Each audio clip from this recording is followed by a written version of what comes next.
Hadirin dipersilakan duduk kembali. Selanjutnya marilah bersama-sama kita saksikan video arahan dari Direktur Jenderal Pajak.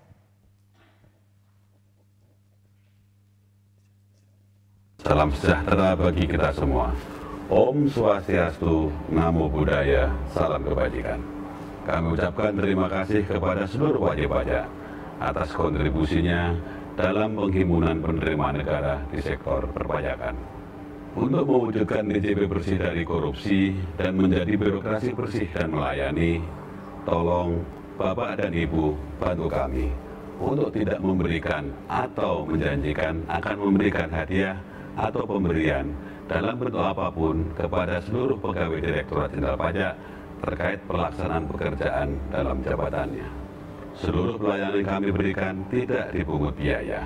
Apabila Bapak dan Ibu menemukan pegawai Direktorat Jenderal Pajak yang masih meminta atau menerima barang, uang, fasilitas, atau apapun dari wajib pajak, agar segera melaporkannya melalui saluran pengaduan resmi Direktorat Jenderal Pajak, Kering Pajak 1500-200. Semoga Allah Subhanahu wa Ta'ala memberikan kekuatan kepada kita semua, bersatu bersama-sama menghimpun penerimaan pajak untuk pembangunan Indonesia tercinta.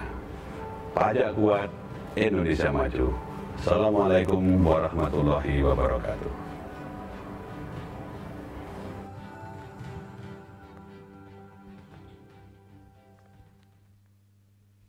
Baik Bapak Ibu hadirin yang kami hormati, baru saja kita saksikan video arahan dari Direktur Jenderal Pajak Bapak Suryo Utomo. Kami juga memohon dukungan dari Bapak Ibu hadirin sekalian karena pada saat ini Kanwil DJP Bengkulu dan Lampung beserta beberapa unit kerja di bawahnya sedang melakukan pembangunan zona integritas menuju wilayah bebas dari korupsi. Selanjutnya adalah penyampaian laporan pelaksanaan kegiatan yang pada kesempatan kali ini akan disampaikan oleh Kepala Bidang Pendaftaran, Ekstensifikasi dan Penilaian Kanwil DJP Bengkulu dan Lampung. Kepada Bapak Yusuf Sarnoto kami persilakan.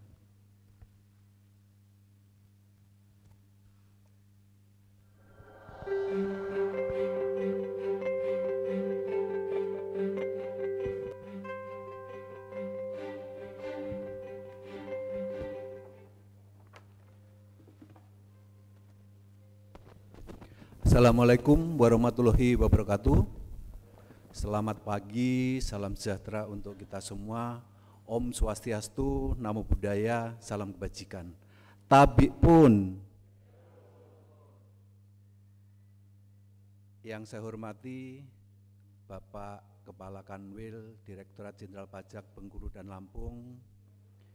Yang saya hormati Kepala Kantor Pelayanan Pajak Pratama Kota Bumi, Bapak Agus Budi Santoso. Yang saya hormati Kepala Kantor Pelayanan Pajak Pratama Natar, Pak Agus Pramono. Yang saya hormati Kepala Kantor Pelayanan Pajak Metro, Pak Selamat Muda. Yang saya hormati teman-teman pejabat administrator, Kepala Bidang DP3, Pak Taufik, Pak Sarwa Edi, Kepala Bidang P2 Humas, Kabak Umum, Pak Taufik juga. Yang saya hormati dan saya banggakan seluruh wajib pajak yang diundang dalam acara Tech Gathering Kanwil DJP Bengkulu dan Lampung. Pertama-tama mari kita panjatkan puji syukur kehadirat Tuhan Yang Maha Kuasa. Pada hari ini kita diberi kesempatan untuk berkumpul secara offline bertatap muka. Ada 3 hal tujuan dari kesempatan kali ini. Yang pertama, intinya adalah untuk silaturahmi, untuk membentuk sinergitas antara wajib pajak dan aparat pajak. Negeri ini tidak bisa berdiri tanpa pajak. Tanpa Bapak Ibu sekalian, negeri ini tidak bisa berdiri. Yang kedua, Bapak Ibu, apresiasi kepada seluruh wajib pajak atas capaian penerimaan dan capaian kepatuhan Kanwil DJP Bengkulu dan Lampung pada tahun 2021 di atas 100%. Tepuk tangan untuk Bapak Ibu dan teman. Tujuan yang ketiga adalah untuk update informasi terkait dengan HPP. Bapak Kepala Kanwil yang saya hormati, acara ini dihadiri oleh 17 wajib pajak dari masing-masing KPP Pratama, mudah-mudahan hadir semua. Yang terpilih untuk acara gathering ini, sebagai informasi mungkin untuk Bapak Ibu wajib pajak, Kanwil DJP Bengkulu dan Lampung itu ada 9 KPP, 1 KPP Madya dan 8 KPP Pratama. 5 KPP Pratama ada di wilayah Provinsi Lampung dan 3 KPP ada di Provinsi Bengkulu. Mungkin sebelum acara inti ada perlunya kita singgung sedikit masalah urgensi dari masalah PPS itu sendiri. Pada prinsipnya ada 2 kebijakan utama di PPS, yaitu kebijakan 1 dan kebijakan 2. Untuk kebijakan 1, Bapak Ibu mungkin saya singgung sedikit. Pada prinsipnya apabila wajib pajak manfaatkan, nanti tidak akan dikenakan tarif pasal 18 Undang-Undang TA yang besarnya 200% apabila Bapak Ibu semua ikutin kebijakan 1. Sedangkan untuk kebijakan 2 itu adalah tidak diterbitkan ketetapan untuk kewajiban 2016-2020. Mumpung masih ada waktu sampai dengan akhir Juni, Bapak Ibu manfaatkan waktu ini sebaik-baiknya untuk ikut PPS. Selain itu, ada yang dijanjikan atau diamanahkan oleh Undang-Undang PPS, yaitu data dan informasi yang bersumber dari SPPH dan lampirannya yang diadministrasikan oleh Kemenkeu atau pihak lain yang berkaitan dengan pelaksanaan Undang-Undang HPP tidak dapat dijadikan sebagai dasar penyelidikan atau penyidikan dan atau penuntutan pidana terhadap wajib pajak. Itu yang mungkin garis besar yang akan disampaikan terkait dengan perlindungan data. Selain itu mungkin perlu kami ingatkan kembali bahwa Direktorat Jenderal Pajak memiliki apa yang disebut dengan whistleblower system. Bapak Ibu, bantu kami untuk mewujudkan ZI WBK. Dukung kami untuk mewujudkan ZI dan WBK karena sebagian besar wilayah di Kanwil DJP Bengkulu dan Lampung pada tahun 2022 semuanya, hampir semuanya akan mewujudkan ZI dan WBK. Mungkin itu Pak Kanwil laporan dari kami, karena tadi pembawa acara membawakan pantun, mungkin juga ada sedikit pantun dari saya. Bukan dari saya, Ding.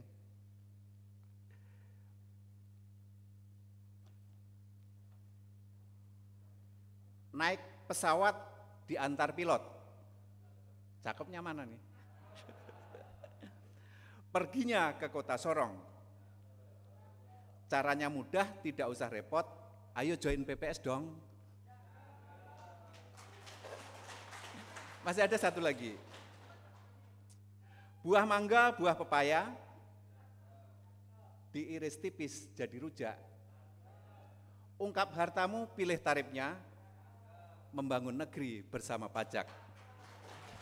Demikian saya akhiri. Terima kasih atas perhatian Bapak Ibu semua. Wassalamualaikum warahmatullahi wabarakatuh.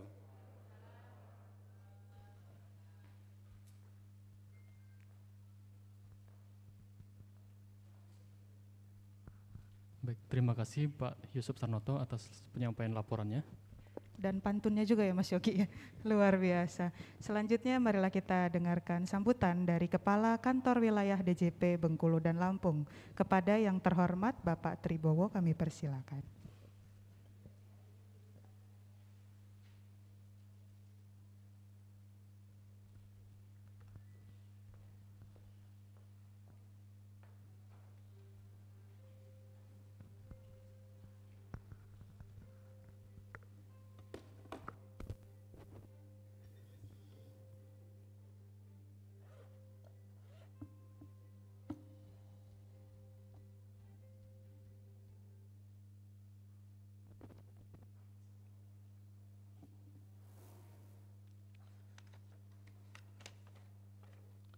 Bismillahirrahmanirrahim.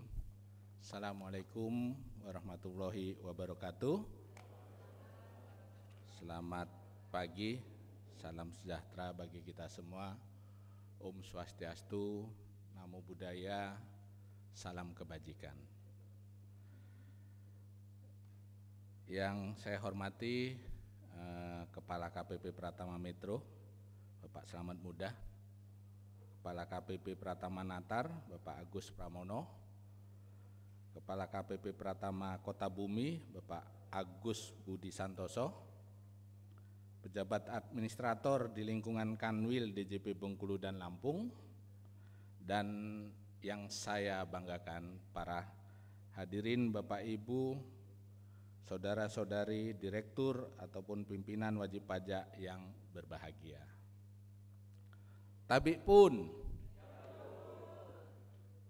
sebelum saya mulai saya baca pantun juga lah ya, udah disiapin nih.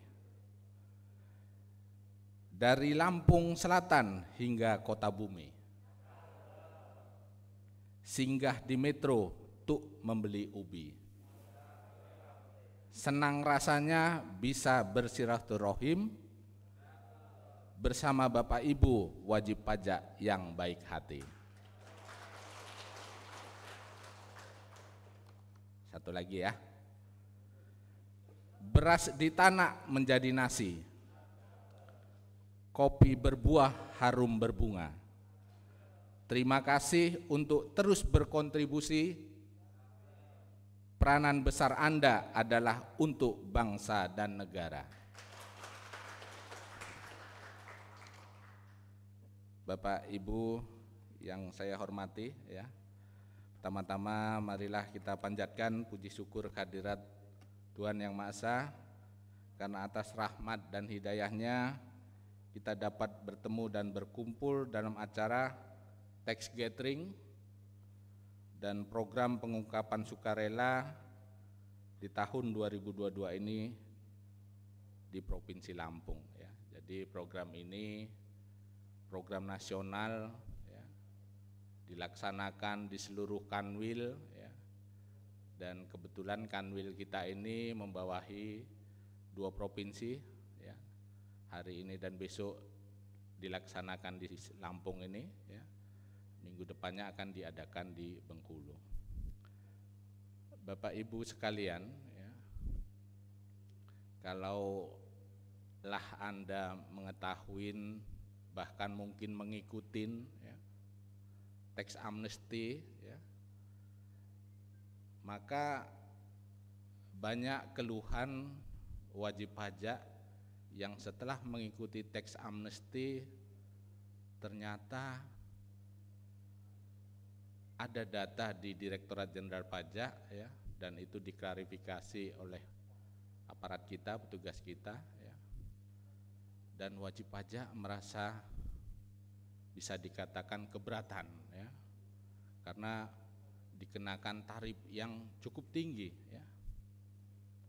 Jadi misalnya ada aset 1 miliar ya, ada data di kami lalu kita klarifikasi dan itu belum dimasukkan dalam tax amnesty yang lalu, itu tarifnya 30% ya, dari aset itu ditambah sanksinya 200% ya. Jadi hampir 90% dari nilai aset itu harus masuk ke negara ya.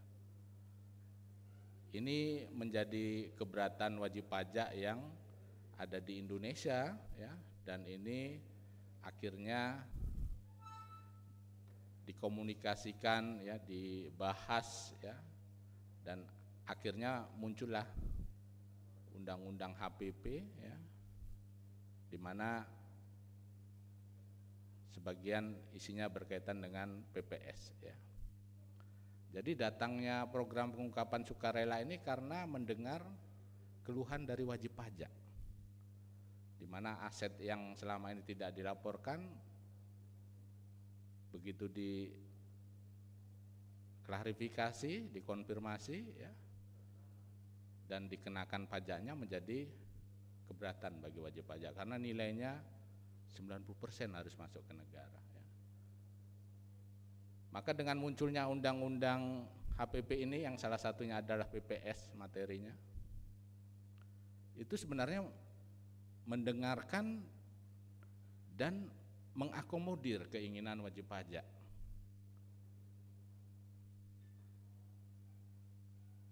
Untuk bisa melaporkan yang sebenarnya ya, dengan tarif yang lebih kecil ya.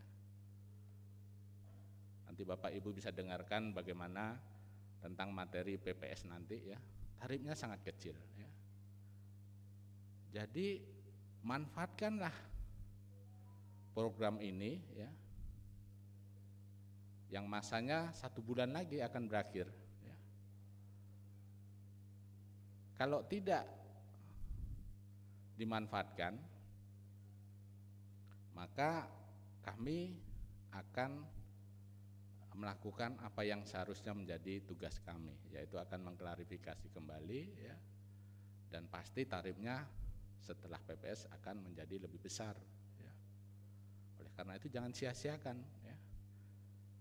Setiap data yang ada di kami ya, itu harus kita klarifikasi nantinya, dan itu menunjukkan bahwasanya DJP adil ya. Jangan nanti ada yang secara sukarela melaporkannya ya, lalu ada data di kita yang ada datanya tidak kita klarifikasi ya, itu menunjukkan ketidakadilan ya. Yang sukarela saja sudah melaporkan ya, maka terhadap data yang ada di kita akan kita klarifikasi, itu menunjukkan rasa keadilan ya.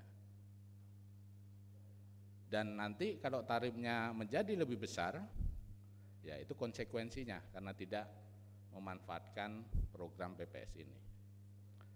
Bapak Ibu, yang kita undang di sini adalah wajib pajak pilihan, dan bahkan nanti akan kita berikan seperti penghargaan ya, apresiasi ya, karena wajib pajak yang telah menjalankan kewajibannya ya.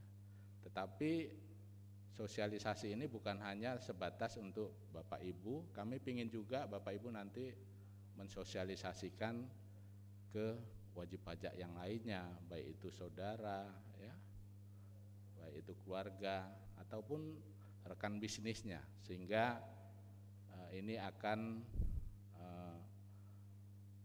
bermanfaat juga bagi banyak orang ya. Kasihan juga kalau mereka tidak mengetahui ya, lalu nanti ada klarifikasi datanya, mereka akan kena sanksi yang lebih besar ya.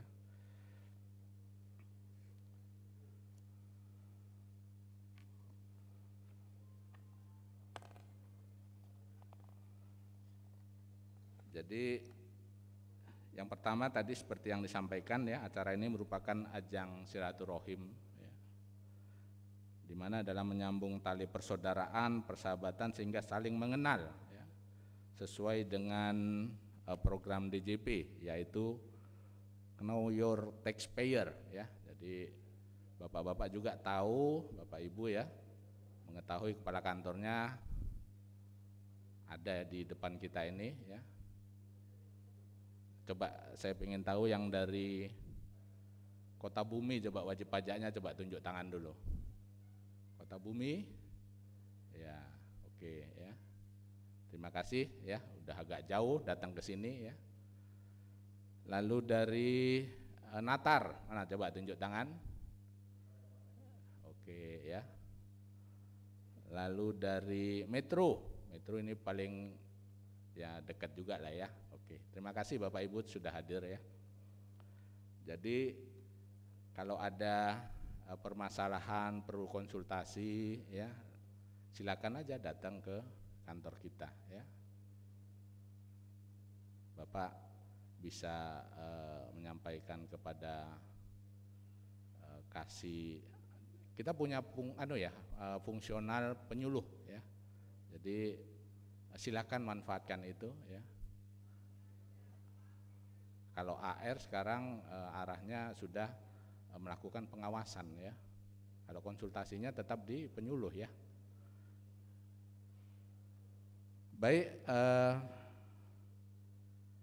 nanti di kesempatan ini akan disampaikan materi tentang Undang-Undang HPP ya dan program pengungkapan sukarela, tolong diikutin ya, didengar, dan kalau nanti misalnya ada yang tidak dipahami silakan ada forum nanti untuk tanya jawab ya.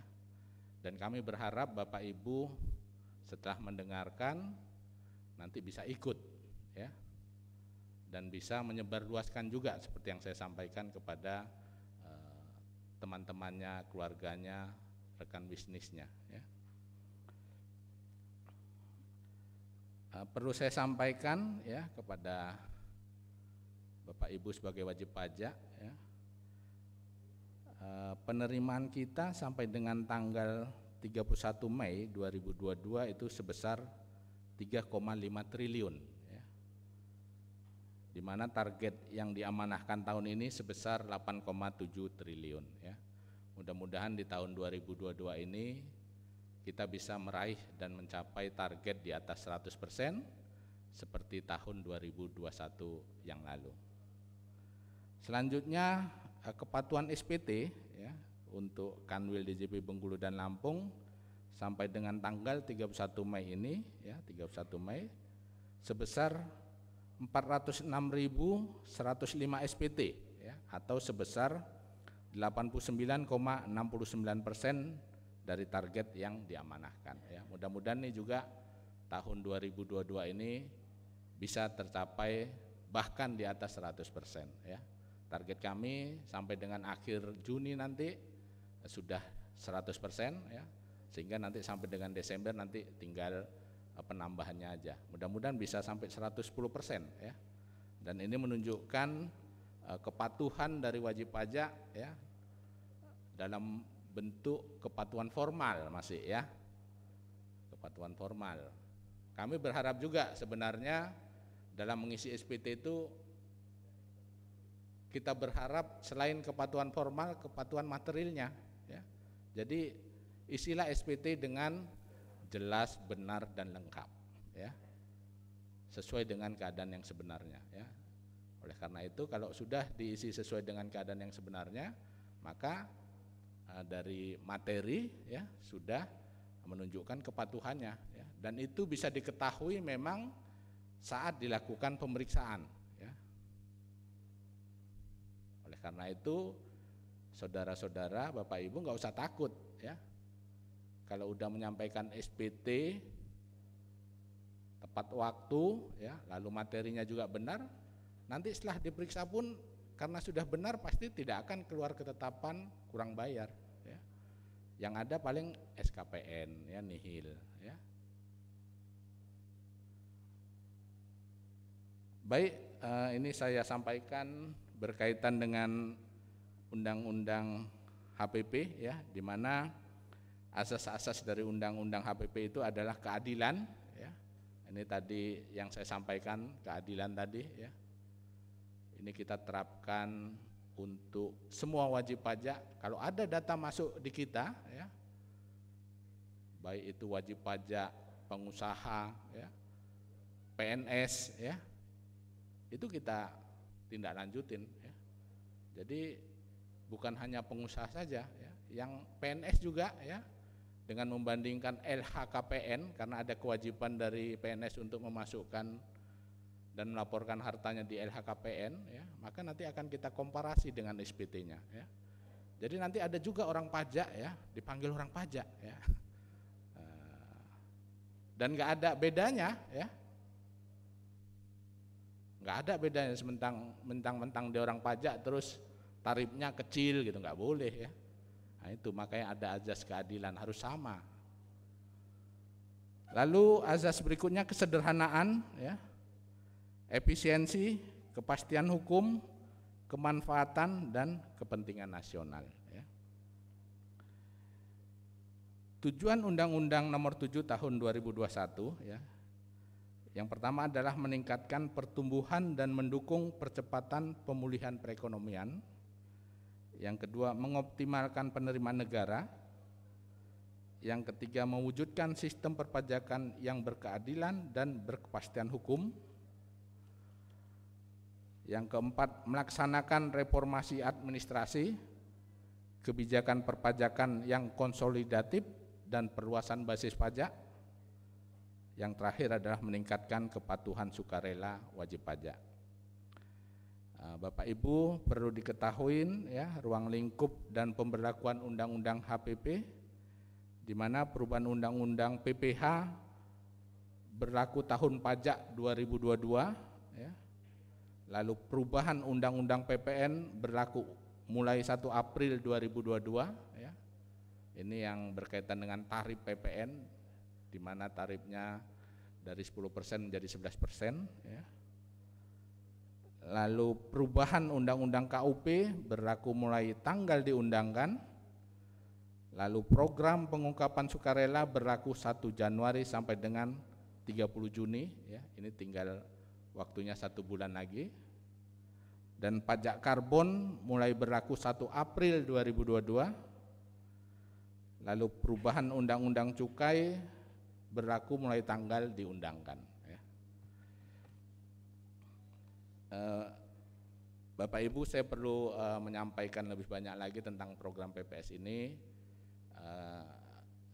di mana Bapak Ibu harus paham juga Direktorat Jenderal Pajak ini disupport dan didukung oleh kita semua sebagai warga negara dan instansi-instansi yang ada di negara Republik Indonesia ini. Karena pajak ini memang dibutuhkan untuk membangun negeri ini ya, sehingga semuanya harus mensupport ya. Apa bentuk support dan dukungan? Kalau wajib pajak, support dan dukungannya membayar pajak dengan benar ya. Lalu kalau instansi dan lembaga-lembaga lainnya, dia akan mensupport atas data-data yang ada di instansi mereka, yang ada di lembaga mereka ya. Contohnya untuk perbankan ya, mereka akan melaporkan tentang saldo, deposito ya, Bapak Ibu yang ada di rekening bank tersebut ya. Jadi akses kita mau minta data Bapak Ibu pun sekarang ya sudah diatur dan akan diberikan ya. Jadi orang pajak karena tugasnya misalnya ada pemeriksaan, kita minta akses tentang keuangan wajib pajak yang ada di bank tersebut ya akan disampaikan ya. Jadi datanya bisa kita dapatkan ya. Lalu misalnya dari BPN ya, Badan Pertanahan Nasional juga akan memberikan data ke kita. Bapak Ibu punya aset di mana saja ya, dengan sertifikat nomor sekian ya, ada transaksi jual beli, itu masuk datanya ke kita ya. Punya kendaraan bermotor ya, apakah itu mobil, sepeda motor ya, itu datanya juga masuk ke kita ya.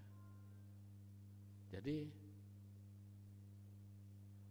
semuanya ada datanya di Direktorat Jenderal Pajak, dan bukan hanya dalam negeri, luar negeri juga ada ya. Karena kita melakukan pertukaran data ya, apakah ke Singapura, ke Inggris, ke Amerika ya. Jadi saling bertukar data ya. Oleh karena itu yakinlah ya, data-data yang ada di semua instansi tadi akan terkirim ke DJP, dan apabila data tersebut masuk maka tugas kami akan mengklarifikasinya ya. Kalau data-data tersebut sudah dilaporkan, itu tidak menjadi masalah bagi Bapak Ibu ya. Tetapi kalau itu belum dilaporkan, itu nanti yang akan memberatkan bagi Bapak Ibu, karena tarifnya sesuai dengan undang-undang yang berlaku ya. Oleh karena itu gunakan kesempatan ini ya, waktunya tinggal 1 bulan lagi ya, supaya tidak menyesal nantinya di kemudian hari ya. seperti yang disampaikan tadi ya, dalam program ini berkaitan dengan tax amnesty yang dulu asetnya belum dilaporkan ya, itu masuk dalam kebijakan 1 namanya ya. Ada kebijakan 2 yaitu tentang pembayaran PPh berdasarkan pengungkapan harta yang belum dilaporkan dalam SPT tahunan ya, di tahun 2016 sampai ke atas ya. Ini tidak ikut tax amnesty tapi mendapatkan aset di antara tahun 2016 ke atas ya. Perlu Bapak Ibu ketahui sampai saat ini ya, data kita di tanggal 31 Mei 2022 sudah terdapat 784 wajib pajak di lingkungan Kanwil Bela ya, yang mengikuti program pengungkapan sukarela ini ya. Ada 784 ya. Semoga ini biasa memang ya, di Indonesia ini saya juga nggak tahu, sama seperti dulu tax amnesty, di akhir-akhir masanya itu melejit nih ya, yang ikut ya, nggak tahu kenapa suka di akhir-akhir belakang gitu ya. Jadi tapi itu lebih baik ketimbang tidak ikut juga ya. Kalau tidak ikut kan lebih parah lagi ya. Jadi mudah-mudahan nanti ini melejit nanti angkanya setelah sosialisasi ini dan waktunya juga sudah mau berakhir ya. Mudah-mudahan nanti di Kanwil kita ini bisa mungkin sampai 5.000 yang ikut ya. Karena melejitnya cukup signifikan ya. Dan jumlah asetnya juga yang dilaporkan juga pasti lebih tinggi. Sampai saat ini jumlah aset yang dilaporkan sebesar 983 miliar ya. 983 miliar. Sekali lagi saya pesankan untuk Bapak Ibu, manfaatkan program ini ya, jangan sampai menyesal di kemudian hari ya.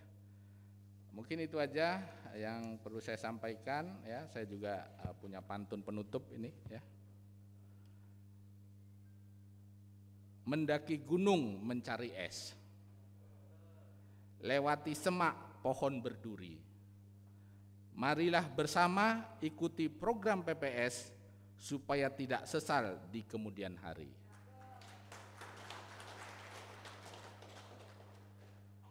Naik perahu ke Pulau Pahawang, lautnya indah penuh berlian. Betapa hati senang bukan kepalang dapat bertemu Bapak Ibu wajib pajak sekalian. Demikian Bapak Ibu, saya akhiri dengan bilat taufiq wal hidayah. Wassalamualaikum warahmatullahi wabarakatuh.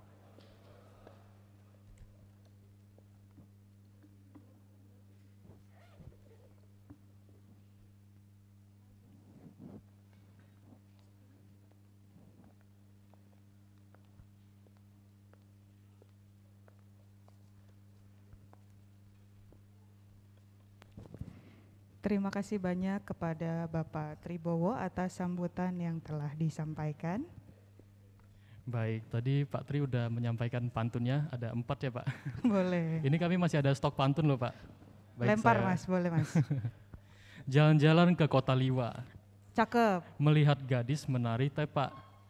Sebelum lanjut ke acara berikutnya, mari kita rehat sejenak. Wah. Sambil kita rehat sejenak, nanti akan ada persembahan dari Kanwil DJP Bengkulu dan Lampung dan juga KPP Madya Bandar Lampung. Kami persilakan untuk Bapak Ibu tamu undangan untuk dapat menikmati hidangan dan juga makanan yang sudah disediakan di meja masing-masing. Baiklah Bapak Ibu hadirin yang berbahagia, terimalah persembahan tari dari KPP Madya Bandar Lampung. Tari Bedana Kreasi.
Jimpang waya, juru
Ya, tepuk tangan yang meriah sekali lagi untuk penari dari KPP Madya Bandar Lampung. Luar biasa sekali telah menampilkan tari bedana kreasi. Luar biasa ya Mas Yogi ya? Iya betul sekali, penarinya cantik-cantik dan juga Cantik. tari yang ditampilkan sangat apik. Sahabat apik ya. Ini tadi salah satu tari dari Lampung ya, dari Lampung, Provinsi Lampung dan juga dikreasikan oleh tim penari dari KPP Madya Bandar Lampung. Baik, setelah tadi kita menampilkan penampilan tari, selanjutnya kita memasuki agenda puncak dari acara kita pada hari ini, yaitu penyampaian apresiasi kepada wajib pajak tamu undangan yang telah hadir di Aula Raffles Siger Kanwil DJP Bengkulu dan Lampung pada pagi hari ini. Penghargaan ini merupakan ucapan terima kasih sekaligus apresiasi dari kami kepada Bapak Ibu sekalian yang telah memberikan kontribusi positif bagi Kanwil DJP Bengkulu dan Lampung dan juga bagi Direktorat Jenderal Pajak dan tentunya bagi Indonesia kita tercinta. Baik Bapak Ibu hadirin yang kami hormati, untuk penyampaian piagam apresiasi akan disampaikan oleh Kepala Kanwil DJP Bengkulu dan Lampung kepada para wajib pajak kami. Oleh karena itu kami mohon kesediaan untuk dapat hadir ke depan sesuai dengan nama yang nantinya kami sebutkan. Baik, sebelumnya kami mohon kesediaan kepada Bapak Tribowo, Kepala Kanwil DJP Bengkulu dan Lampung untuk dapat menyampaikan piagam apresiasi. Pertama kepada KPP Pratama Kota Bumi, kami mohon kesediaan untuk hadir ke depan kepada Bapak Tribowo dan juga Bapak M. Agus Budi Santoso untuk dapat hadir ke depan untuk memberikan piagam apresiasi. Boleh di sebelah sana Pak, ke depan. Baik.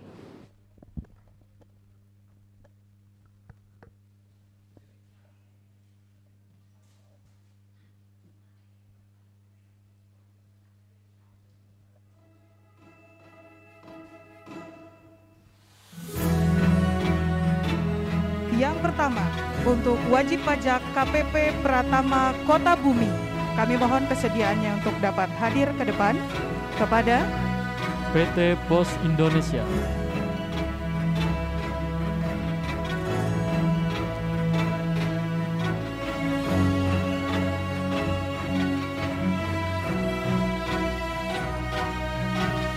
Indo Lampung Perkasa,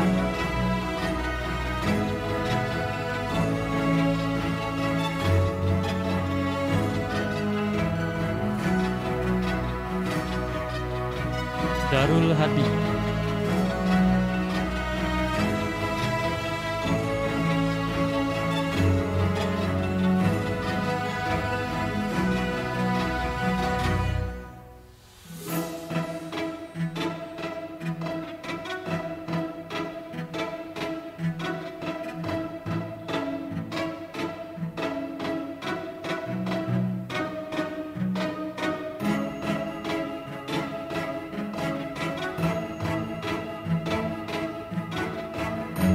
Bapak Rahmat Sujoko,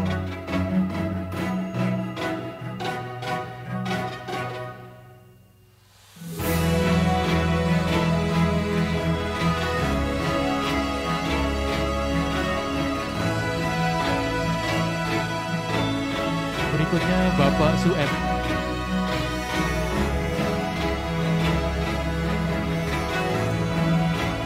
Bapak Adi Budiarto,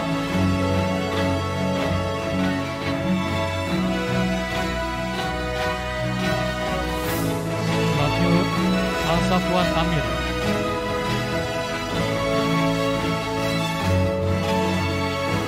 Bapak Iwan Purwandi.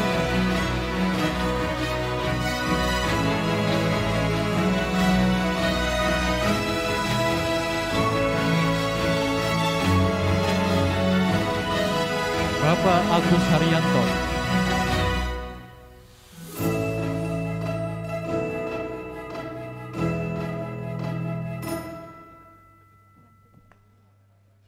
Bapak Andi Kusnadi.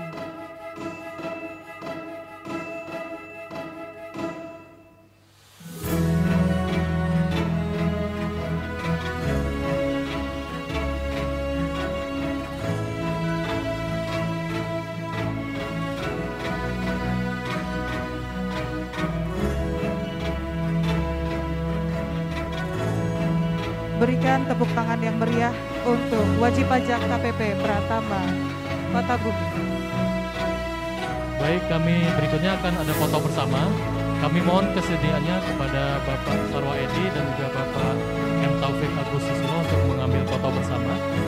Kami persilakan. Kami persilakan kepada Bapak Sarwa Edi dan Bapak Taufik Agus Susilo untuk dapat berfoto bersama dengan Bapak Kamanwil, Pak Kepala KPP Pratama Kota Bumi dan juga wajib pajak dari KPP Pratama Kota Bumi.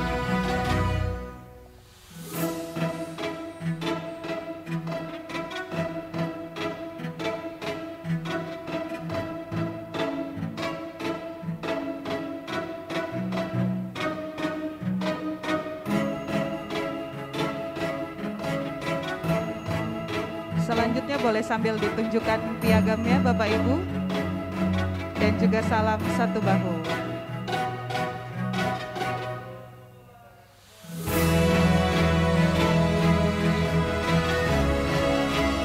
Terima kasih, kami persilakan untuk dapat kembali ke tempat semula. Untuk Bapak Tribowo kami mohon kesediaannya untuk tempat hadir di depan.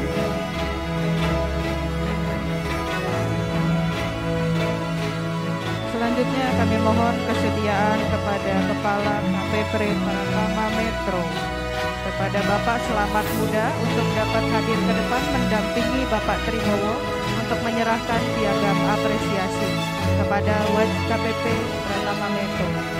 Wajib pajak KPP Pratama Metro, kami mohon kesediaan untuk dapat hadir ke depan menerima piagam penghargaan dari Kanwil DJP Bengkulu dan Lampung. Baik, yang pertama kami panggilkan dari Sungai Bungur Indo Perkasa. Kami berikan apresiasi yang sangat luar biasa juga kepada Bapak dari Sungai Bungur Indo Perkasa atas kehadirannya, dan tadi sudah datang dari pagi Mas Yogi. Tepuk tangan dulu buat Sungai Bungur Indo Perkasa. Terima kasih Baik, Bapak. selanjutnya ada dari Tirta Gemilang Rahayu.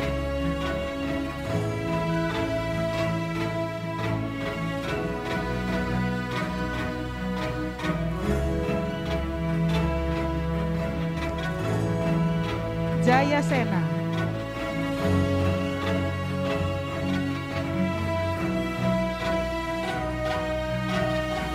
Berikutnya dari KSPPS BMT Fajar Bina Sejahtera.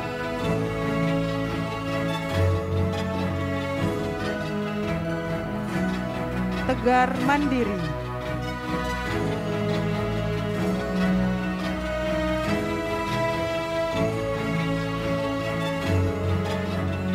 Bapak Anto Sawarno.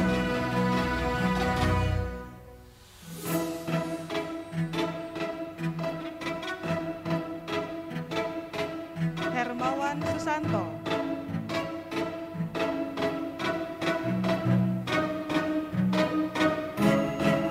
Berikutnya Yusniati.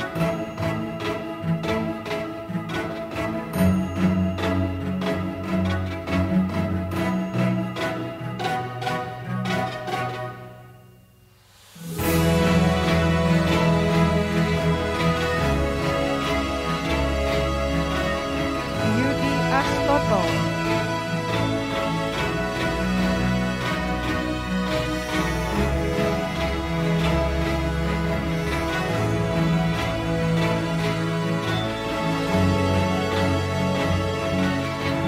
Selanjutnya Bapak Jimmy.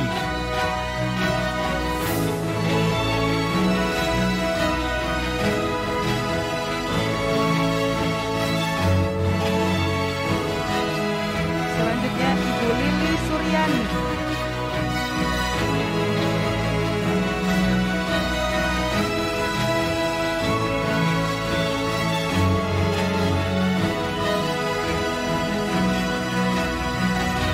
Selanjutnya Chandra.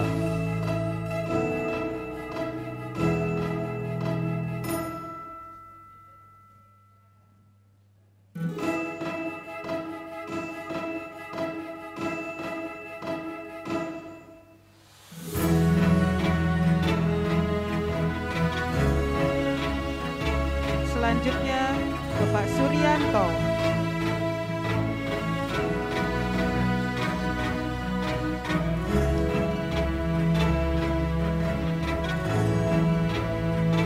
Selanjutnya Arin Suparin.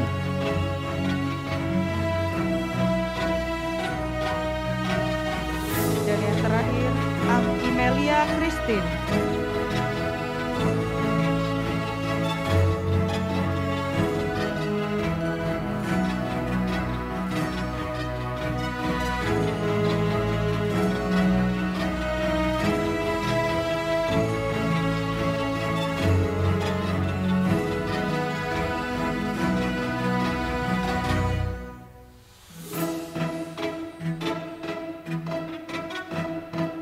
Berikan tepuk tangan yang meriah sekali lagi untuk wajib pajak dari KPP Pratama Metro. Selanjutnya marilah kita mengambil dokumentasi foto bersama. Kami mohon kesediaan untuk Pak Tribowo dan juga Bapak Selamat Muda untuk dapat mengambil tempat di depan dan juga didampingi oleh Kami undang ke depan Bapak Sarwa Edi dan juga Bapak Yusuf Sarnoto untuk mengambil foto bersama.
Baik, terima kasih. Kami persilakan untuk kembali ke tempat semula kepada KPP Pratama Metro. Terima kasih atas kontribusinya yang luar biasa kepada penerimaan Kanwil DJP Bengkulu dan Lampung. Semoga kita tetap terus bisa berkontribusi untuk negeri ini. Selanjutnya kami mohon kesediaan kepada Kepala KPP Pratama Natar, Bapak Agus Pramono untuk dapat mendampingi Bapak Tribowo untuk memberikan apresiasi piagam penghargaan kepada wajib pajak KPP Pratama Natar. Baik, berikutnya kami akan panggilkan para wajib pajak. Yang pertama, Kahfi Tekad Jaya.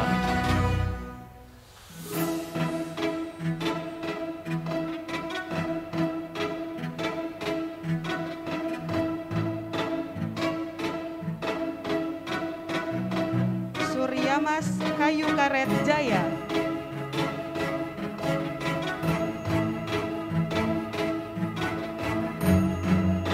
Top Sentral Plastik.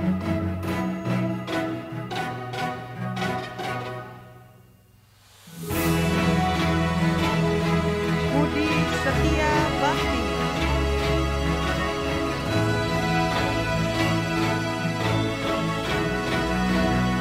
Surya Asih.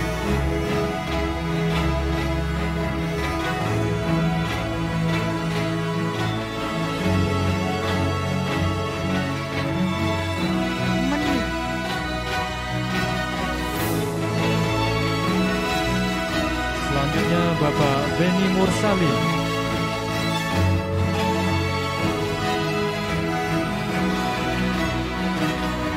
Herawati Tanama.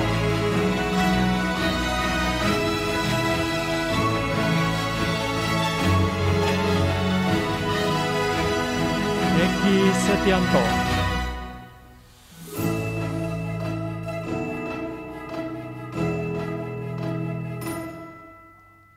Budi Wibisana.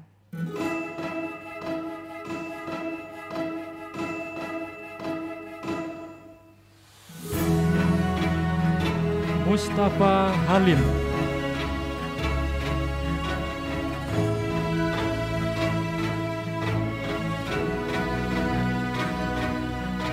Wagiono.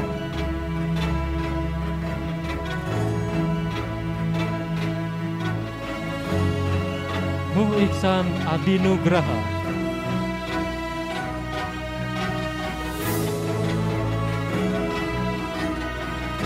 Bapak Waluyo.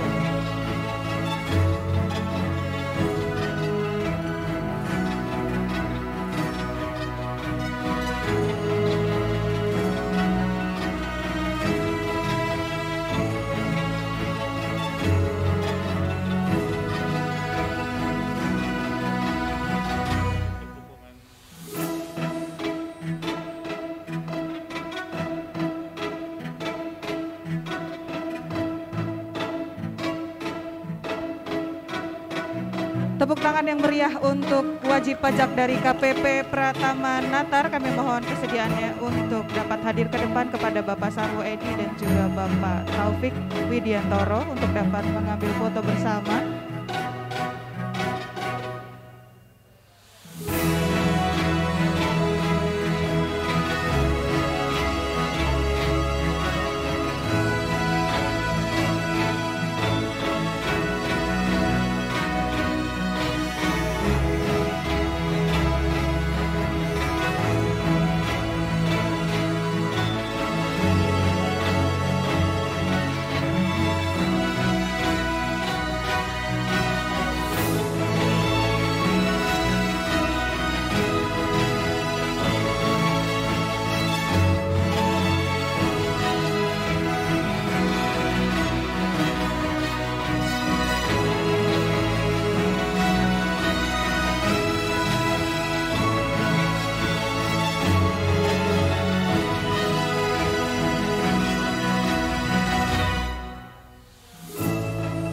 Terima kasih kami ucapkan sekali lagi kepada wajib pajak dari KPP Pratama Metro. Kami persilakan untuk dapat kembali ke tempat semula. Terima kasih juga kami ucapkan kepada Bapak Tribowo yang telah memberikan piagam apresiasi kepada wajib pajak luar biasa Kanwil DJP Bengkulu dan Lampung.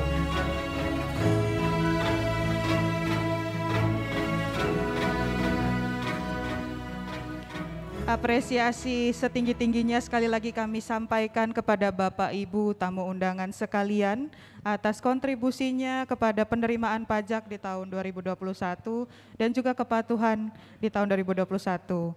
Semoga kita semua diberikan kelancaran dan keberkahan atas apapun yang kita lakukan dan juga kita tetap diberikan kesempatan untuk terus berkontribusi untuk negeri ini.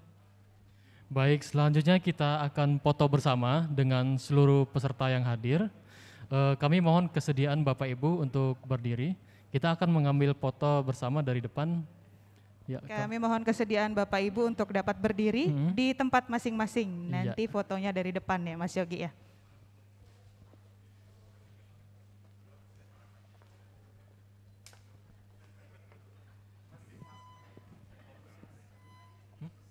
Mas Operator, infokusnya boleh dimatikan sebentar.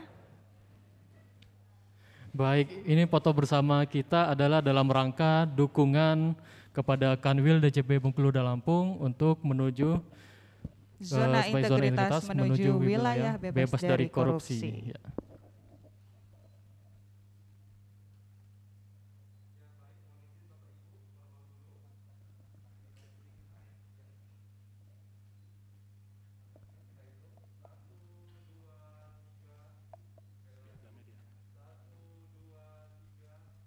Iya, sekali Bapak Ibu, piagamnya bisa diangkat, Bapak Ibu diperlihatkan. Piagamnya boleh diangkat masing-masing.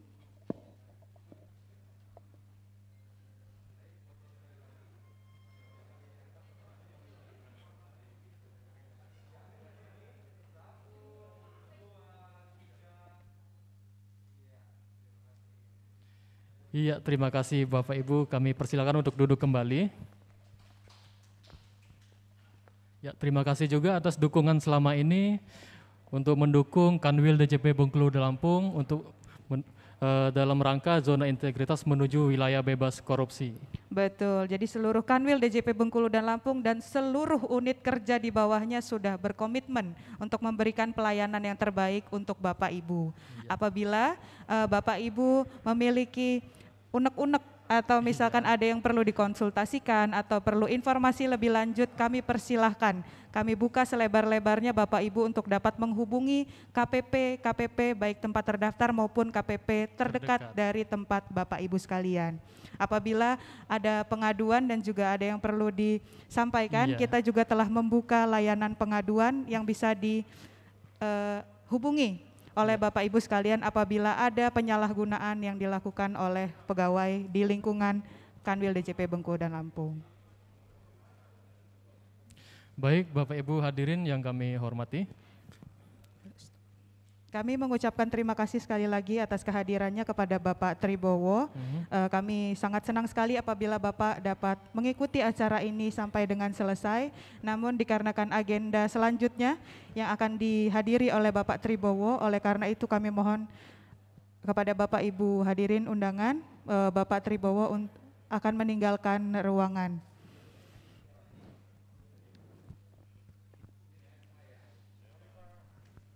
Terima kasih Bapak Tribowo.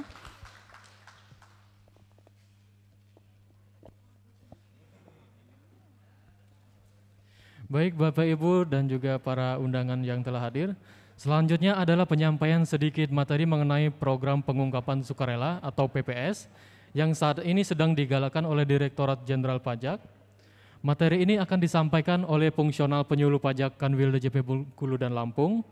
Kepada Bapak Median Tony, kami persilakan.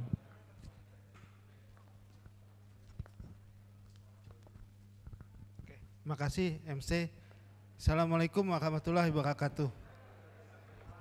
Tabi pun, ya, yang saya hormati para pejabat pengawas yang tidak dapat saya sebutkan semuanya di sini, pejabat administrator, rekan-rekan Kanwil dari DJP Bengkulu dan Lampung.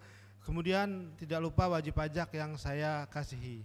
Jadi izinkan saya untuk menyampaikan materi mengenai sedikit filosofis dari program pengungkapan sukarela. Sebelumnya saya perkenalkan diri saya Median Tony. Saya fungsional penyuluh Halimadia dari Kanwil DJP Bengkulu dan Lampung. Oke, mungkin langsung saja tanpa berpanjang lebar. Oke, mohon slide-nya.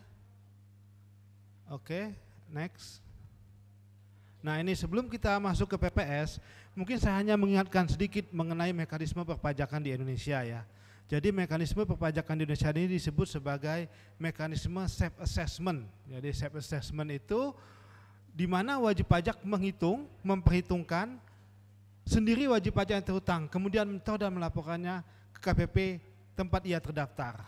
Itu self assessment. Ini sesuai dengan pasal 12 ayat 1 Undang-Undang KUHP bahwa setiap wajib pajak wajib membayar pajak yang sesuai dengan peraturan perundang-undangan perpajakan dengan tidak menggantungkan surat ketetapan pajak.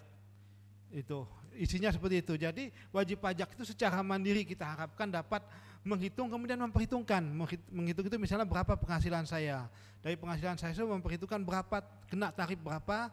Nah kemudian dimenyetorkan sendiri kewajiban perpajakan yang terhutang. Kemudian melaporkan apa yang dia kerjakan ke KPP tempat ia terdaftar. Jadi itu 1, 2, 3, 4. Jadi itu alur mekanisme self assessment. Jadi kita bukan official assessment. Official assessment itu di mana wajib pajak yang harus kita bayar itu sudah dihitung oleh kantor pajak. Contoh official assessment itu PBB. Jadi kalau PBB kita sudah berapa yang harus kita bayar tiap tahun sudah ditentukan. Kita tinggal bayar aja. Kalau ini tidak, kita lakukan sendiri. Dan di sini peran Direktorat Jenderal Pajak terutama KPP dan Kanwil itu hanya menguji kepatuhan wajib pajak melalui pemeriksaan. Nah, melalui pemeriksaan. Jadi berdasarkan mekanisme ini sebetulnya ada satu celah bagi wajib pajak di mana ia tidak melaporkan penghasilannya sesuai dengan keadaan sebenarnya. Contoh, di tahun 2017 Tuan A memperoleh penghasilan 4 miliar. Nah, itu yang dihitung sendiri kan? Dia perhitungkan, tapi dia lapor cuma misalnya 3 miliar. 1 miliar tidak dia laporkan. Dan itu celah, ada celah situ kan? Dia hitung bukan dikali 4 miliar tarifnya tapi dikali 3 miliar. Nah, jadi sehingga ada kurang bayar di situ. Nah, jadi celah itu, nah sekarang kita berikan suatu program kepada wajib pajak. Jadi memang ini untuk wajib pajak programnya. Oke, next. Programnya disebut, oke, next. Nah, program pengungkapan sukarela. Jadi dari celah yang sudah saya sampaikan tadi, ada program pengungkapan sukarela namanya. Jadi pemberian kesempatan kepada wajib pajak untuk melaporkan atau mengungkapkan kewajiban perpajakan yang belum dipenuhi secara sukarela melalui pembayaran PPh berdasarkan pengungkapan harta. Jadi itu secara sukarela. Jadi seperti saya gambarkan tadi, ada penghasilan yang belum dilaporkan. Nah, sekarang diberi kesempatan untuk dipenuhi gitu, yang belum dipenuhi secara sukarela, kembali secara sadar, secara mandiri, secara diri sendiri, secara kesadaran sendiri melalui pengungkapan harta. Jadi kita tahu penghasilan itu biasanya kita gunakan untuk konsumsi atau untuk pembelian harta. Contoh tadi saya gambarkan ada penghasilan yang belum dilaporkan, dibelikan rumah 1 miliar misalnya atau mobil. Nah, itu diungkapkan bahwa ada harta yang belum terkena pajak atas penghasilannya. Itu filosofis dari pengungkapan sukarela. Jadi program ini memiliki 2 kebijakan. Oke, next. Nah, program pengungkapan ini memiliki 2 kebijakan. Jadi kebijakan pertama adalah pembayaran PPh final berdasarkan pengungkapan harta yang tidak atau belum sepenuhnya dilaporkan oleh peserta program pengampunan pajak. Jadi tahun 2015 dulu kita punya namanya program tax amnesty ya, pengampunan pajak. Jadi pengampunan pajak itu waktu itu kita beri kesempatan kepada wajib pajak yang sama, istilahnya filosofis, yang belum memenuhi kewajiban pajakannya secara benar untuk melakukan pelaporan juga secara sukarela, walaupun filosofisnya hampir sama tapi tarif-tarifnya beda ya. Bukan tax amnesty kedua, tapi ini program pengampunan sukarela ini beda tarifnya gitu ya. Jadi pesertanya untuk kebijakan pertama ini WPOP dan Badan dengan basis pengungkapan harta per 31 Desember 2015 yang belum diungkap pada saat mengikuti tax amnesty. Jadi seharusnya wajib pajak pada tahun 2015 itu pada waktu tax amnesty telah melaporkan seluruh kewajiban perpajakannya termasuk harta-hartanya. Tapi kalau bila belum, itu masih dapat mengikuti ini PPS. Untuk tarif itu 11% untuk deklarasi harta luar negeri. Jadi misalnya ada harta di Singapura itu belum diikutkan tax amnesty, itu tarifnya 11%. Kemudian tarif 8% untuk harta luar negeri repatriasi. Repatriasi itu artinya itu harta itu akan dimasukkan ke dalam negeri. Nah, tarifnya 8% atau deklarasi harta yang ada di dalam negeri. Misalnya kita punya rumah yang belum kita laporkan pada saat TA itu, nah kita tarifnya 8%. Kemudian 6% untuk harta repatriasi tadi yang di dalam luar negeri akan dimasukkan ke dalam negeri dan dalam negeri dan akan diinvestasikan dalam bentuk surat berharga negara, hilirisasi renewable energy. Itu untuk kebijakan pertama. Jadi untuk peserta TA intinya itu dulu tahun 2015 dia ikut TA tapi belum benar, nah dia ikut sekarang. Itu tarifnya. Kebijakan kedua itu adalah pembayaran PPh final berdasarkan pengungkapan harta yang belum dilaporkan dalam SPT tahunan pajak penghasilan OPD tahun pajak 2020. Pesertanya hanya WPOP, orang pribadi. Jadi basis pengungkapan hartanya harta perolehan 2016 sampai 2020 yang belum dilaporkan dalam SPT tahunan 2020. Jadi harta dari penghasilan ya, harta dari penghasilan yang juga belum dilaporkan. Jadi yang penghasilan yang tidak diungkap sepenuhnya pada saat dulu gitu. Nah, itu hartanya belum dilaporkan, itu yang untuk kebijakan kedua. Tarifnya 18%, bracketnya sama. Bracketnya itu 18% seperti yang kebijakan satu untuk harta deklarasi luar negeri. Jadi kita punya harta di luar negeri gitu. Nah, itu tarifnya 18%. Kalau dia 14% kita punya harta di luar negeri, cuman kita akan masukkan dia ke dalam negeri. akan kita pindahkan jadi aset kita di dalam negeri atau harta di dalam negeri, tarifnya 14%. Kemudian 12% sama bracket sampai kebijakan 1 untuk harta luar negeri repatriasi dimasukkan dalam negeri dan harta dalam negeri yang akan diinvestasikan dalam surat berharga negara, SBN, hilirisasi dan renewable energy. Itu kebijakan PPS ya. Jadi ini suatu kesempatan sebetulnya. Nanti kita akan lihat perbandingan bagaimana Anda ikut PPS dan tidak ikut PPS. Oke, next. Nah, ini konsekuensi kurang ungkap harta pada kebijakan 1. Jadi kita tahu tadi bahwa kebijakan 1 itu khusus untuk WP yang ikut TA.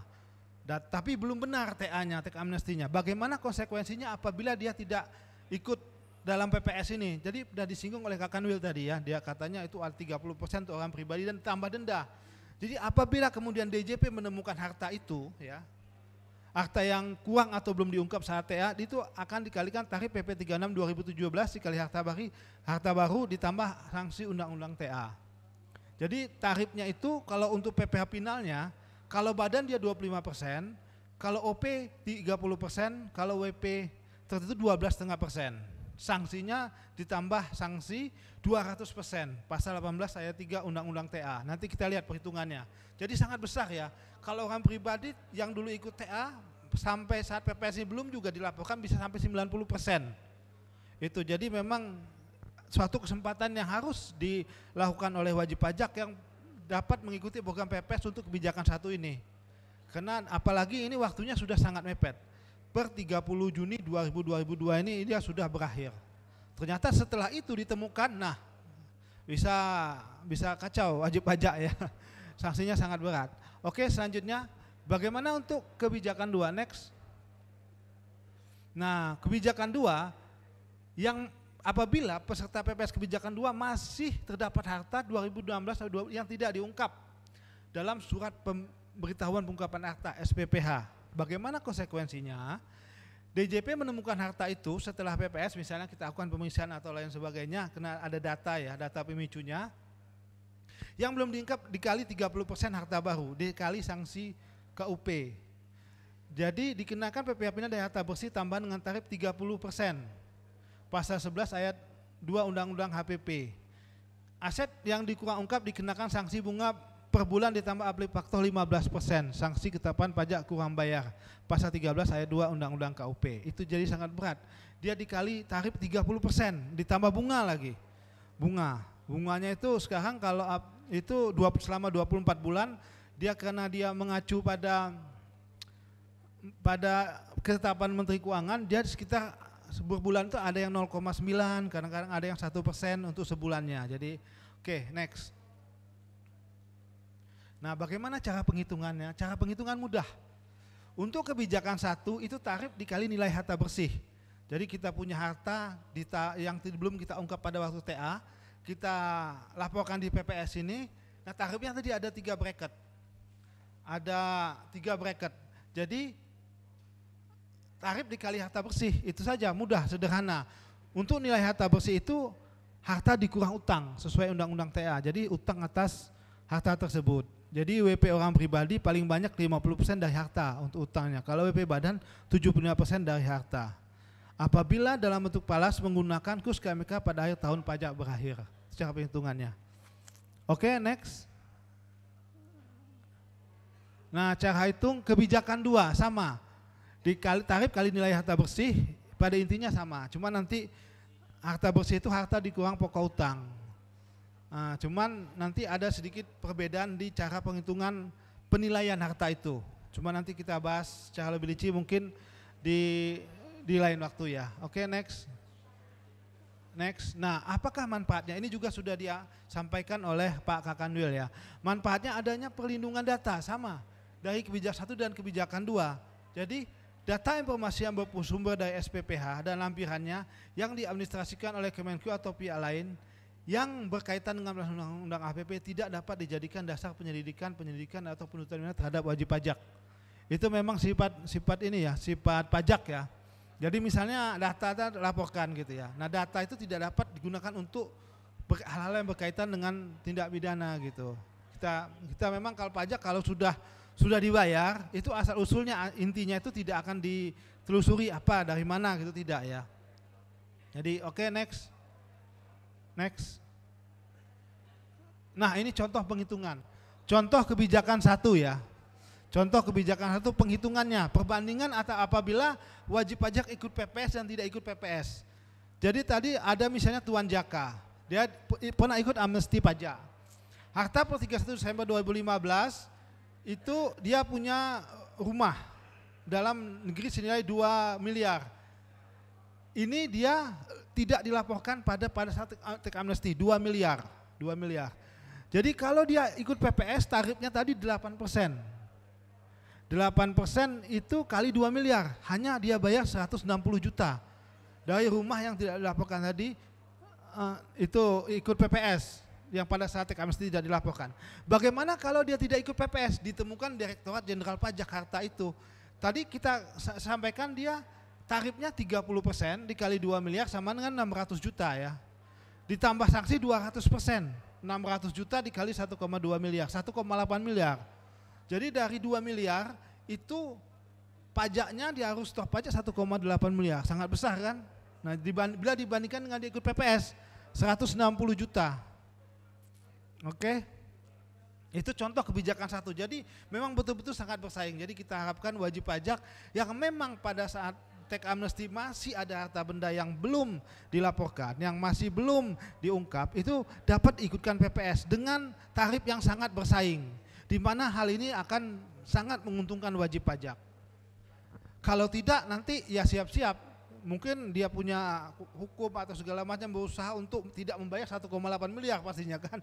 Tapi kita udah punya aturan yang kuat dan jelas supaya wajib pajak untuk membayar sesuai dengan peraturan perundang-undangan apabila tidak ikut PPS. Oke, next, contoh kebijakan 2. Nah ini kembali Tuan Jaka, dia punya 2 unit rumah senilai 3 miliar dan rekening 1 miliar yang rumah sudah dia laporkan.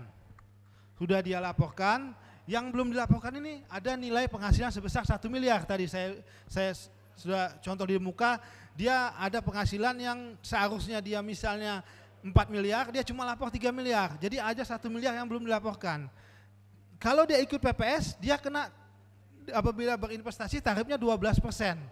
12% kali 1 miliar 120 juta. Itu sedikit ya. Apabila dia tidak ikut PPS, dia kena tarif 30% ya. Misalnya 30% dikali 1 miliar, dia kena 300 juta ya. Dia akan 300 juta. Ditambah bunga 300 juta itu kalau dia 24% mungkin sekitar 70 juta. Jadi mungkin totalnya 370 juta dia harus bayar. Bila dibandingkan dengan ikut PPS, maka jauh menguntungkan dia ikut PPS. Jadi makanya kita kembalikan kepada bagaimana wajib pajak kita selama ini memenuhi kewajiban perpajakan. Apakah adakah penghasilan yang belum kita laporkan dalam wujud harta benda? Karena kalau ditemukan itu nanti akan sangat berdampak pada kita. Mungkin kalau dia usaha cash flow-nya akan berkurang, mungkin juga kekayaannya akan berkurang karena dia harus bayar pajak yang lebih besar. Tapi kalau dia ikut PPS sekarang yang akan berakhir 30 Juni 2022 ini, maka dia akan mendapatkan tarif yang lebih rendah gitu. Jadi sangat menguntungkan ya. Oke, next. Nah ini juga sudah disinggung oleh Pak Kakanwil. Jadi kita sekarang ini sudah punya bank data, kita minta data mudah kemana-mana. Jadi apalagi kita mau ada PSIAP ini.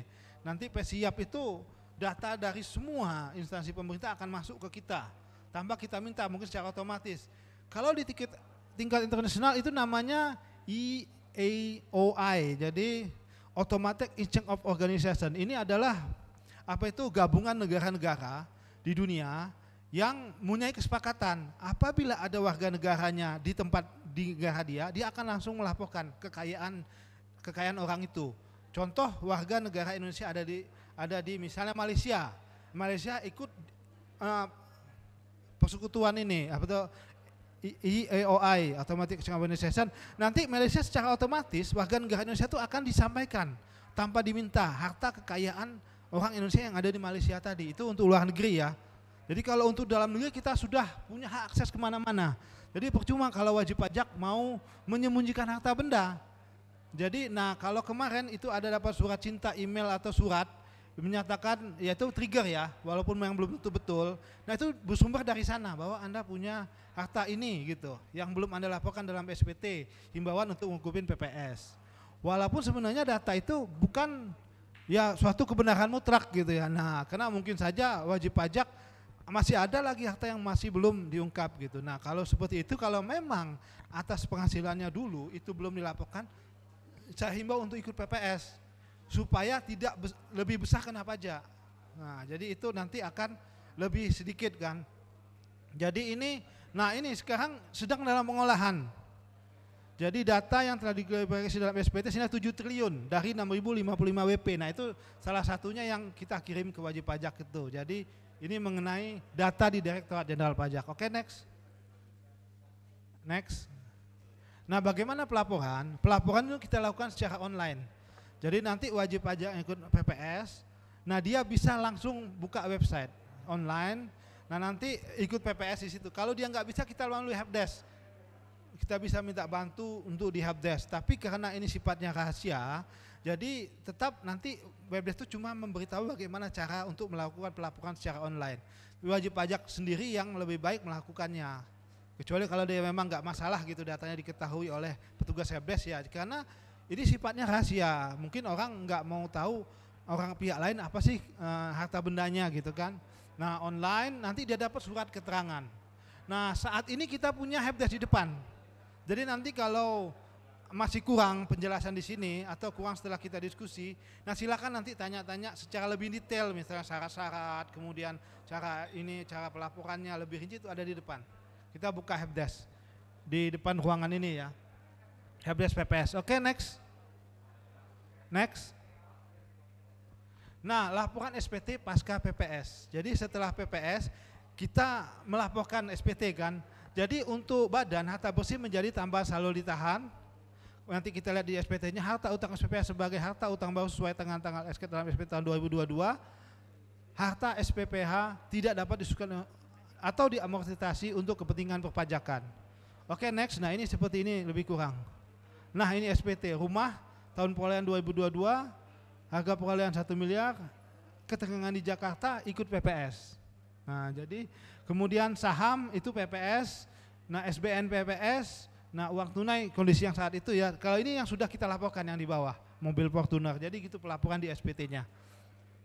Oke, next. Saya kira, nah ini karena kita tadi di MC juga udah bilang sedikit, ya kita hanya filosofisnya saya. Jadi mengapa pentingnya, mengapa itu yang saya sampaikan. Kalau secara detail itu panjang sekali ya. Sampai mau pelaporan nanti silakan nanti ke helpdesk ya.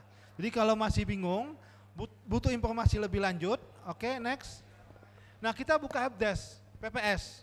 Sekarang ada di depan, ada di kantor pusat, di seluruh kantor wilayah dan seluruh kantor pelayanan pajak. Helpdesk jam layanan jam 8 sampai jam 14. Jadi kalau ini Anda tiket antrian terlebih dahulu melalui kunjung pajak GoID. Atau sekarang saya kira sudah bisa langsung ya, karena sudah nggak bermasker lagi. Dulu itu waktu zaman masker. Coba-coba. Cuman kalau memang ini nggak apa-apa pakai antrian gitu, melalui ambil antrian dulu di situ. Oke, ini helpdesk PPS. Kemudian next. Next. Nah, saluran informasi. Jadi di semua KPP kita punya saluran informasi. Sekarang ini 3 KPP ya, Natar, Metro, Kota Bumi ya. Kalau untuk Natar 0857 5092 5149 melalui WA, itu untuk KPP Natar. Kemudian Metro 0896, mata saya enggak, 8483 3358. Nah itu untuk Metro ya, silakan dicatat. Untuk Kota Bumi 0821 8151 0752 juga melalui WA. Silakan dihubungi untuk masing-masing tempat dia terdaftar apabila butuh saluran informasi lebih lanjut. Atau bisa langsung datang ke helpdesk di KPP atau di Kanwil. Oke, next. Nah ini untuk KP2KP. Kalau yang masuk itu Mana, Menggala, Liwa, Bintuhan, Bandar Jawa, Pringsewu, Kalianda, Sukadana, Sukadana. Sepertinya 8 KP2KP ini yang masuk 3 KPP tadi ya. Jaring sosial kita juga punya, jaring sosial untuk Kanwil Bella itu di Twitter Pajak Bengkulu Lampung, untuk Facebook Kanwil DJP Bengkulu Lampung, Facebook, Instagram. Oke, next.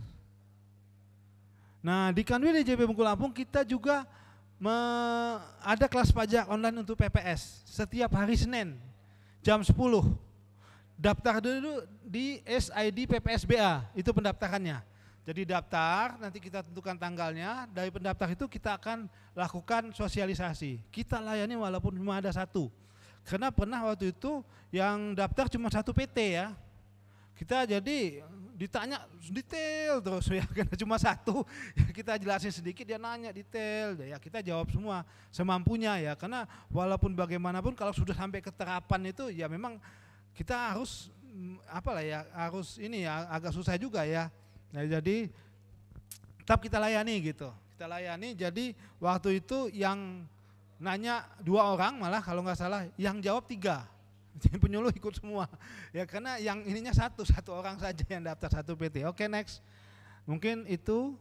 Nah, ini kami minta dukungan karena kita ada program wilayah bebas dari korupsi untuk Kanwil Bella di tahun 2022 ini dengan moto berani, bersih, amanah dan melayani.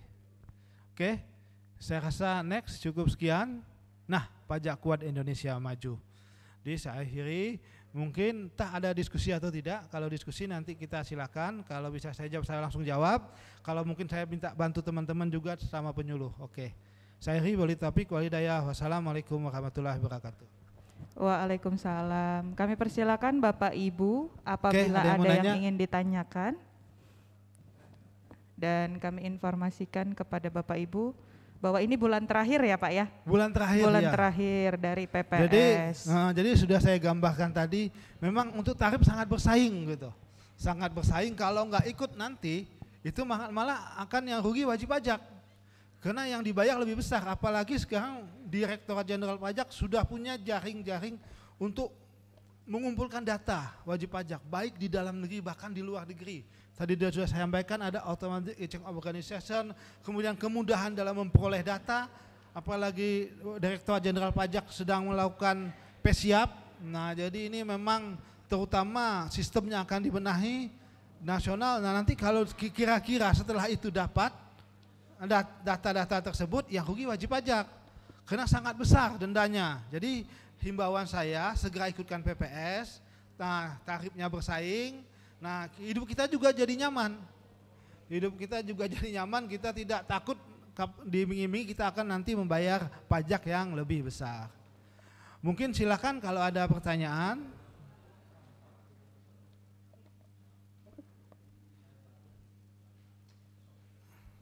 Ayo. Siapa aja? Mungkin masih malu-malu. Apa sudah ikut PPS semua?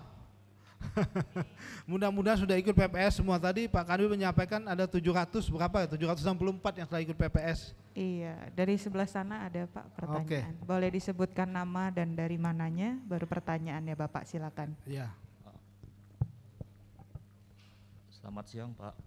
Saya Budi dari KPP dari Natar ya Pak ya, KPP Natar.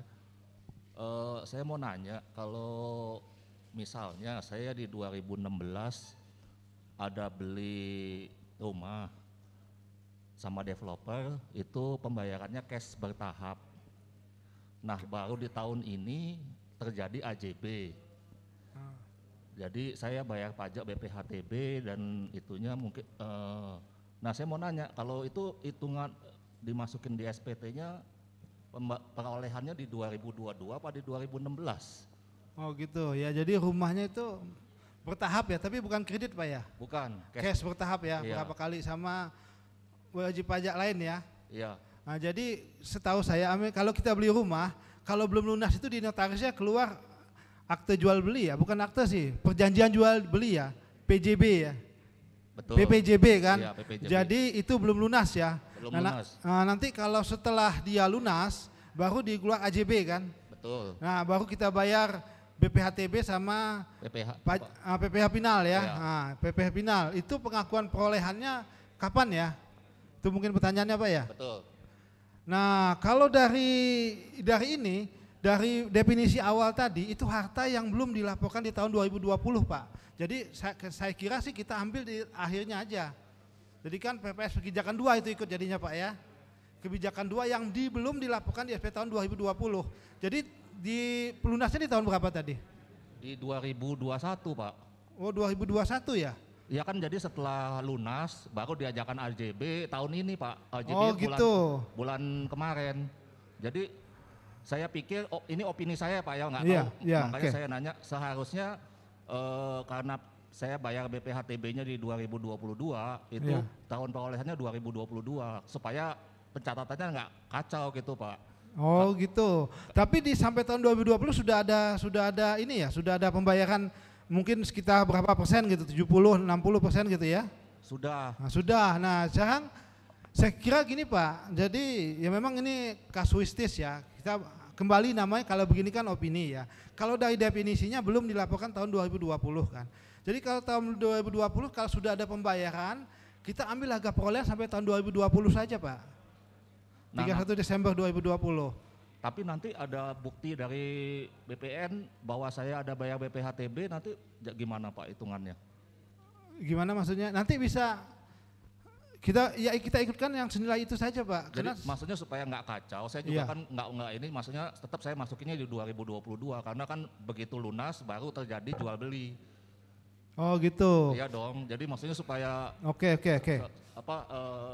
nggak double loh Pak. Jadi saya ngaku 2000 ini sebagian, nanti begitu keluar ini nanti Bapak, oh Pak Budi belinya 2 lagi. Ini ini Dua beli. rumah ya? Nah, itu Nah, yang saya gitu ya, khawatirin. oke. Jadi maksudnya nggak supaya menghindari. Jadi Oke. Nah. karena ada buktinya kan setor BPHTB itu Bu, Oke. Pak. Ya mungkin ini Pak ya. Kalau pandangan saya, jadi seharusnya yang dilaporkan untuk ikut PPS itu hanya sebesar 31 Desember 2020 karena memang saat itulah PPS dilakukan. Tapi untuk pelaporan di SPT-nya boleh tahun 2022 Pak. Karena baru lunas di tahun 2022, jadi kita tidak perlu pembetulan di tahun 2020 untuk rumah, atau kita cantumkan di SPT itu rumah itu baru 80%. Jadi itu nggak bakal double saya kira. Kalau untuk itu kan untuk pentingkan administrasi Bapak. Kalau di pajak aturannya yang tadi saya sampaikan. Mungkin seperti itu Pak. Oke. Oke. Ya. Ada yang lain?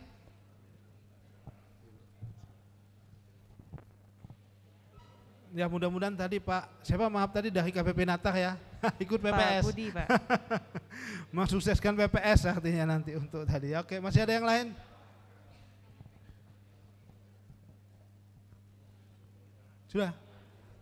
Sudah? Kalau sudah ya, saya mohon pamit. Saya Billahi Taufiq wal Hidayah. Wassalamualaikum warahmatullahi wabarakatuh. Waalaikumsalam warahmatullahi wabarakatuh. Terima kasih banyak kepada Bapak Median Tony, Fungsional Penyuluh Pajak Kanwil DJP Bengkulu dan Lampung. Nah, kepada Bapak Ibu, hadirin tamu undangan sekalian, apabila masih membutuhkan informasi lebih lanjut lagi mengenai PPS, mungkin tadi kalau nanya langsung ke Pak Tony mungkin masih malu-malu ya kalau kata Pak Tony tadi. Kami di depan juga sudah menyediakan helpdesk PPS. Boleh Bapak Ibu berkonsultasi secara langsung di helpdesk yang ada di depan.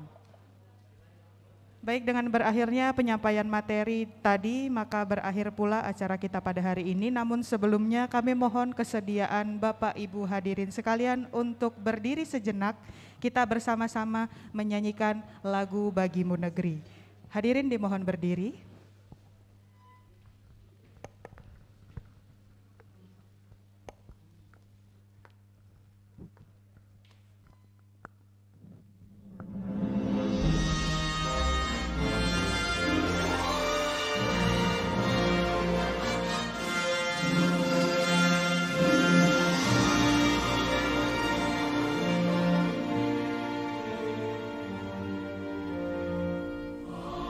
Ada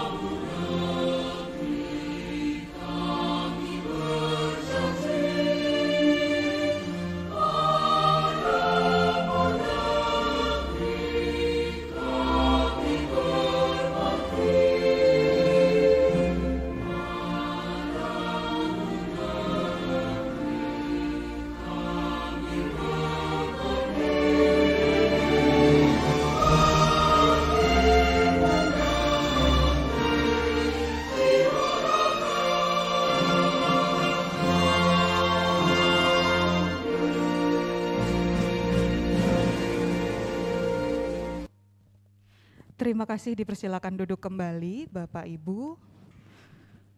Seperti tadi sudah kita sampaikan bahwa kami menyampaikan apresiasi setinggi-tingginya untuk Bapak Ibu sekalian yang sudah berkontribusi untuk penerimaan pajak di tahun 2021 Kanwil DJP Bengkulu dan Lampung. Semoga kita bisa terus berkontribusi untuk negara yang kita cintai melalui pembayaran pajak. Dan juga terjalin kerjasama yang baik antara Bapak Ibu semua dan juga dengan semua unit kerja di lingkungan Kanwil DJP Bengkulu dan Lampung. Baik, kami ucapkan selamat jalan dari Kanwil DJP Bengkulu dan Lampung dan semoga Bapak Ibu diberikan kelancaran hingga ke tempat tujuan masing-masing. Iya benar, karena tadi ada yang dari Kota Bumi, ada yang dari Natar, dan juga ada yang dari Metro, Mas Yogi ya. Lumayan Terima jauh kasih, iya terima kasih sudah datang ke Kanwil DJP Bengkulu dan Lampung. Sebelum menutup acara ini, boleh satu lagi pantunnya Mas Yogi? Mau nambah ya? Boleh. Baik, ini satu aja pantunnya sebagai penutup.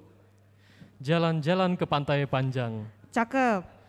Bersuah foto memakai topi. Pakai topi. Semoga ada umur yang panjang agar kita jumpa lagi. Amin. Baik, tibalah kita di akhir acara. Saya Heni dan juga rekan saya Yogi beserta seluruh panitia yang bertugas mengucapkan terima kasih atas kehadiran Bapak Ibu. Kami mohon maaf apabila ada kesalahan, kekurangan baik dalam perkataan, tindakan maupun perbuatan. Ada yang siap. Siap, Bapak.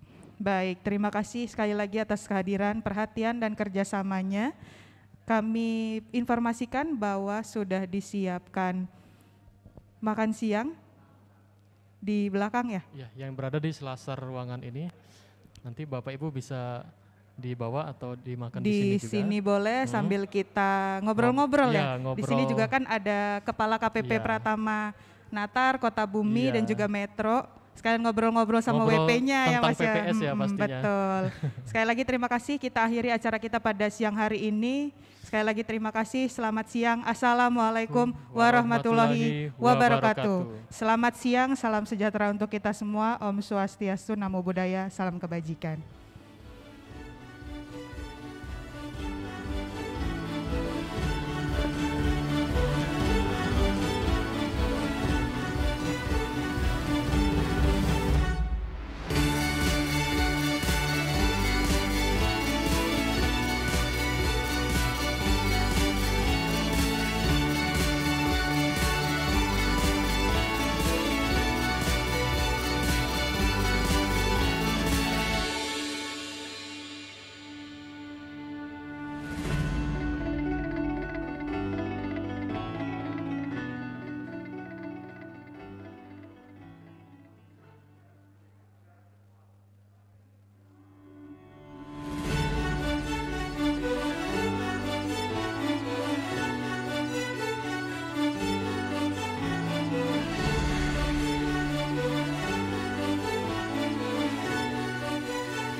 Selama gap year ini, aku banyak menggunakan Grammarly untuk menulis personal statement yang nanti akan aku gunakan untuk mendaftar kuliah.